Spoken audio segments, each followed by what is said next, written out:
Hey everyone, आप सभी का स्वागत है हमारे यूट्यूब चैनल में। तो जैसा कि हमने लास्ट पार्ट में देखा था कि किस तरह से यांग शू अब उस फॉरेस्ट में अपनी चू फैमिली के कारवां को बचाने के लिए निकल पड़ता है, जहाँ पे वो अपने थर्ड ब्रदर यिंग से मिलता है। से ये कहता है कि मैं इस यिंग फैमिली को संभाल लूंगा, इसीलिए आप इस सारे माल को लेकर के इस जंगल से जल्दी बाहर निकल जाओ। इसके लिए यांग शू यहाँ यूतिन को यह ऑर्डर देता है कि वो गार्ड करते हुए निंग को सही सलामत जंगल से बाहर निकलवाने में मदद करे और आगे यांग फैमिली इनका पीछा ना कर पाए। इसलिए वो मोंगसी से ये कहता है जैसे वो जंगल से बाहर निकल जाए वो वहाँ पे चारों तरफ से आग लगा दे, ताकि यांग फैमिली का कोई भी बंदा यहाँ पे उसके ब्रदर का पीछा ना कर सके। आगे हमने देखा था कि किस तरह से यांग शू का सामना अब उस यांग जी का जो सोल पेट्स होता है वो कर रहे होते हैं, और उस यांग जी को तो यही लग रहा होता है कि यांग शू ने बहुत पहले अपना एक सोल लॉस्ट कर दिया था, इसीलिए अब वो 2 से ज्यादा सोल पेट्स को समन नहीं कर सकता। कारण उसके पास जितने भी सोल पेट्स होते हैं उन सभी को समन करता है और ऑर्डर देता है कि वो यांग शू पे अटैक कर दे। यहीं से इस पार्ट की शुरुआत होती है, जहां हम देखते हैं कि यांग शू ने उस यांग जी के डेमन स्नेक पे हमला करने के लिए नीर को समन कर दिया होता है। इधर दूसरी तरफ हम यांग शू के भाई निंग को बेचैन होता हुआ देखते हैं, क्योंकि उसे लगता है यांग शू जो है वो उस जी का सामना नहीं कर पाएगा, इसलिए अपने ब्रदर की मदद करने के लिए वो वापस से जंगल की तरफ भाग पड़ता है। अब जैसे वो जी जो होता है वो यांग शू के आइस क्रिस्टल वाले पेट को देखता है, वो सोच बैठता है कि इस डेमन स्नेक को खरीदने के लिए मैंने हजारों गोल्ड कॉइन्स खर्च कर दिए, इससे बेहतर तो यही होता है कि मैं इस यांग शू की तरह 6 लेवल का कोई आइस एट्रीब्यूट वाला सोल पेट खरीद लेता। इस पे यांग शू से कहता है कि तुम 2 लाख यहाँ गोल्ड कॉइन्स भी खर्च करते ना तो मेरे जैसे इस आइस क्रिस्टल वाले सोल पेट को नहीं खरीद पाओगे। अब ये सुनते ही वो जी जो होता है वो यहाँ पे खिस जाता है और अपने डेमन स्नेक को ये ऑर्डर देता है कि वो जल्द से जल्द इस आइस क्रिस्टल एल्फ पे अटैक करे। अब इससे पहले कि वो डेमन स्नेक नीर पे यहाँ पे हमला कर पाता है, पहले ही नीर अपने आइस क्रिस्टल का यूज करता है और उस डेमन स्नेक पे हमला करता है, जिससे वो घायल हो जाता है। जिसपे वो जी होता है अपने एक दूसरे सोल पेट उस घोस्ट रॉक को ये ऑर्डर देता है कि अब वो इस पे हमला करे। लेकिन हम यहाँ देखते हैं कि उस घोस्ट रॉक का तो मुकाबला यहाँ यांग शू का मोक्सी कर रहा होता है, ताकि वो घोस्ट रॉक जो होता है यहाँ उसके ऑर्डर को नहीं सुनता है। इसीलिए वो जी चिल्ला के उसे कह रहा होता है कि क्या तुम्हारी इतनी मजाल हो गई कि मेरे ऑर्डर को फॉलो ना करो। तभी वो पीछे मुड़ के देखता है तो उसे पता लगता है कि उसका जो घोस्ट रॉक है कि तो खुद जान पे बन आई है और वो अपनी जान को बचाने के लिए मोक्सी से जद्दोजहद कर रहा है। अब आगे मोक्सी पे हमला जी का एक और सोल पेट वो स्कॉर्पियन करता है, लेकिन मोक्सी अपने कैमोफ्लेज टेक्निक से अपने 2 क्लोन्स बना लेता है और ये दोनों क्लोन्स ही एक घोस्ट रॉक पे हमला कर रहे होते हैं और दूसरा उस स्कॉर्पियन बीस्ट पे। दूसरी तरफ जो यांग शू होता है वो नीर को ये ऑर्डर देता है कि वो एक आइस फॉर्मेशन क्रिएट करे, इससे निकलते हुए लगातार जो तलवारें होती है वो उस डेमन स्नेक पे अटैक करेंगी। अब नीर के ऐसा करते ही बहुत सारी तलवारें उस फॉर्मेशन से निकलती हैं और वो एक ही झटके में उस डेमन स्नेक का खात्मा कर डालती हैं। और मोक्सी ने भी उस स्कॉर्पियन बीस्ट को मारने के साथ साथ उस घोस्ट रॉक को भी मार दिया होता है। तभी यहाँ यांग शू का भाई निंग भी पहुंचता है, जो इस पूरी घटना को देख करके हैरान रह जाता है। यहाँ यूतिंग उनसे कहती है कि मैंने पहले ही कहा था कि यहाँ आने की जरूरत नहीं है, यंग मास्टर इन सभी को संभाल लेंगे। आगे हम उस जी को देखते हैं, जैसे ही उसके सोल पेट्स यहाँ पे मारे जाते हैं नीर का कोल्ड पॉइजन उसके अंदर इन्वेड कर जाता है और उस कोल्ड पॉइजन से बचने के लिए वो 6 लेवल का कोल्ड प्रोटेक्शन पोशन पीता है। और अब उसके सारे सोल पेट्स जब मारे जा चुके थे तो वो यही डिसाइड करता है कि यहाँ से दुम दबा के भागना ही बेहतर है, इसलिए वो अपनी सवारी को समन करता है और वहाँ से निकल पड़ता है। लेकिन यहाँ यांग शू भी उसका पीछा नहीं छोड़ता है, वो मोक्सी पे बैठता है और उस जी का पीछा करने लगता है। अब आगे यूतिंग उस निंग से कह रही होती है कि अब जब तुमने अपनी आंखों से सब कुछ देख लिया है तो हमें देर नहीं करनी चाहिए, जल्द से जल्द इस फॉरेस्ट को पार करके हमें जल्द से जल्द गैंगलाओ सिटी पहुंचना होगा। यंग मास्टर इन सभी को निपटा करके वहाँ पे आ जाएंगे। जिसपे यहाँ मोक्सी कहती है कि उसने कभी भी इस तरह के आइस एल्फ को नहीं देखा है जिसकी इतनी ज्यादा स्ट्रॉन्गेस्ट डिफेंसिव पावर है। दूसरी तरफ निंग को भी ये यकीन नहीं आ रहा होता है कि इसका जो चौथा भाई है जिसने अपनी सोल को बहुत पहले ही खो दिया था वो इस तरह के सोल पेट्स को भी काबू कर सकता है। ये जान करके कि अब उसका कमजोर भाई कमजोर नहीं रहा, वो काफी खुश होता है। इसके कारण अब उसकी फैमिली में एक होप जाग गई है कि अब उसे बचाने वाला कोई आ गया है। कि तभी एकाएक यहाँ मोंशी जो होती है वो उस जंगल की तरफ यूतिंग के पीछे चल पड़ती है, क्योंकि उसे याद आ जाता है कि यांग शू जिस राह से गया है उसमें उसे एक बहुत ही बड़ा खतरे का सामना करना होगा और इससे पहले कि वो उस खाई को पार कर पाए यांग शू को वहाँ से जाने से रोकना होगा।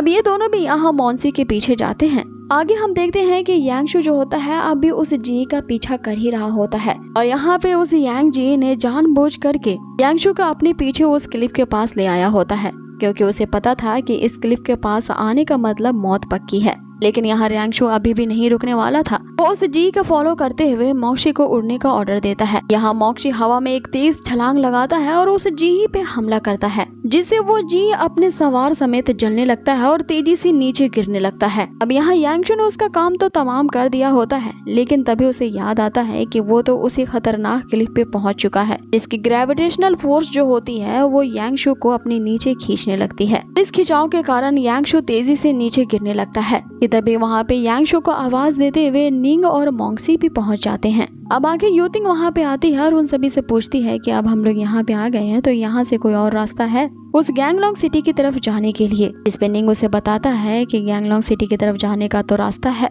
लेकिन वो यहाँ की सबसे खतरनाक टेरिटरी से होकर के गुजरता है, जिसका नाम ब्रोकन फॉरेस्ट है। और अब यांगशु उसी ब्रोकन फॉरेस्ट के अंदर जा चुका है, तो वो जब तक उस फॉरेस्ट को पार नहीं कर पाएगा गैंगलॉन्ग सिटी की तरफ पहुँच ही नहीं सकता। जिसपे यूतिंग उसे कहती है कि हमें जल्द से जल्द गैंगलॉन्ग सिटी पहुँचना होगा। और रही बात मेरे यंग मास्टर यानी कि यांगशु की, तो हमें वहाँ जाकर उनका वेट करना होगा। मुझे अपने यंग मास्टर की काबिलियत पे पूरा भरोसा है, वो जल्द ही वहाँ पे पहुँच जाएंगे। ये टेरिफाइंग ब्रोकन फॉरेस्ट जो है उनका कुछ नहीं बिगाड़ सकता। जिसमें यहाँ निंग सोच बैठता है कि आखिर ये जो मेड है ये इतनी ज्यादा कॉन्फिडेंट कैसे है, तो यांगशु के बारे में जरा भी फिक्र नहीं है। तो आखिर मेरे चौथे ब्रदर यांगशु को ऐसा क्या हाथ लग गया है जिसके कारण वो इतना ज्यादा स्ट्रॉन्ग बन चुका है। अब आगे हमें उसी गहरी खाई के नीचे का सीन दिखाया जाता है, जहाँ पे बहुत सारे पेड़ों के होने की वजह से यांगशु जमीन में नीचे गिरने से बच जाता है। अब आगे यांगशु को पता था कि उसे इस ब्रोकन फॉरेस्ट को पार करके उस गैंगलॉन्ग सिटी की तरफ पहुंचना है, इसीलिए वो ईस्ट की तरफ चल पड़ता है।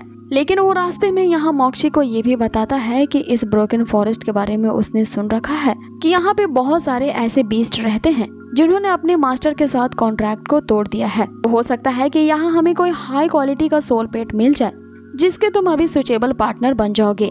अब आगे यहाँ यांगशु को उस जर्नी में आगे जाते हुए यहाँ पे एक खास तरह का बीस्ट दिखाई देता है जो कि यांगशु के स्टैंडर्ड के ही बराबर होता है। लेकिन उस बीस्ट पर यहाँ पर हमला करने के लिए एक और बीस्ट आ जाता है, जिसके बारे में यांगशु से बताता है कि ये वही बीस्ट है जो कि बहुत पहले से उनका पीछा कर रहा था। तो आखिर क्या कारण है कि ये बीस्ट अब तक उनका पीछा करते हुए यहाँ तक आ पहुँचा है। बाकी वो जो बीस्ट होता है वो एक बड़े वाले बीस्ट पे हमला करता है और यहाँ पे यांगशु उस बीस्ट की पावर को देख करके समझ जाता है कि ये जो इवल फ्लेम वाला बीस्ट है मोक्शी के मैच के बराबर तो नहीं है, लेकिन इसने मोक्शी को हराने के लिए अपनी स्ट्रेंथ को 3 लेवल अप कर दिया है, जिसके कारण अब मैं इसे अपना सोल पेट बना सकता हूँ। आगे वो जो बीस्ट होता है यहाँ पे यांगशु से कुछ कहने की कोशिश कर ही रहा होता है, तभी वो जो बड़ा वाला बीस्ट होता है फिर से उस छोटे वाले बीस्ट पे हमला कर देता है। अब यहाँ इन दोनों की काफी देर तक फाइटिंग चलती है और फाइनली वो जो छोटा वाला बीस्ट होता है उस बड़े बीस्ट को हरा देता है। अब आगे यहाँ यांगशु को एक मेमोरी याद आने लगती है जिसमें ये बताया जा रहा होता है कि मोक्शी उसका अब तक का सबसे ज्यादा स्ट्रॉन्गेस्ट सोल पेट है,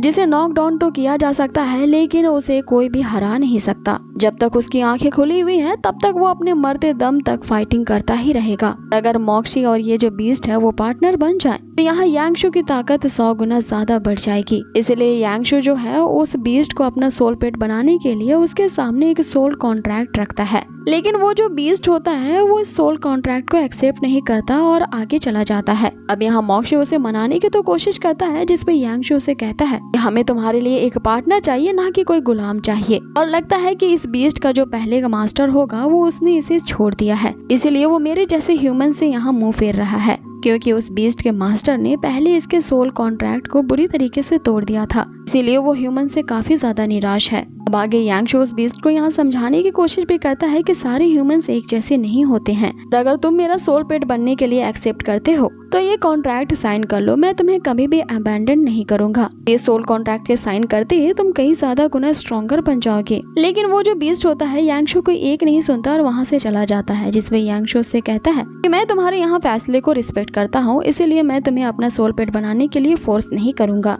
लेकिन जैसे ही वो बीस्ट जो होता है यांगशु के मुंह से ये सुनता है कि वो अपने लिए एक पार्टनर ढूंढ रहा है, ना कि कोई स्लेव यानी कि गुलाम ढूंढ रहा है, तो धीरे से यांगशु के पास आता है, जैसे कि मानो वो उसने एक्सेप्ट कर लिया है यांगशु के लिए एक सोल पेट बनना। अब आगे यांगशु जो होता है वो एक सोल कॉन्ट्रैक्ट के फॉर्मेशन को समन करता है। इससे यांगशु का सबकॉन्शियस माइंड जो होता है वो उस बीस्ट के सोल से जुड़ चुका था और वो अब उसका एक नया सोल पेट बन चुका है। इसीलिए अब यांगशु उसे एक पेट नेम देता है जो कि यीबा है। और अब यांगशु ने यीबा के साथ सोल कॉन्ट्रैक्ट साइन कर लिया है और इसी के साथ ये एपिसोड यहीं फिनिश होता है। सो गाइज, आप लोगों को ये आज का एपिसोड कैसा लगा है मुझे कमेंट बॉक्स में जरूर बताएं। और हाँ, जाने से पहले एक रिक्वेस्ट जरूर करूंगी कि अगर आप लोगों को ये वीडियो जरा से भी अच्छी लगी हो ना तो प्लीज इसे लाइक जरूर कर दें। आपके मात्र एक लाइक ही हमें काफी ज्यादा सपोर्ट देने के लिए इनफ है।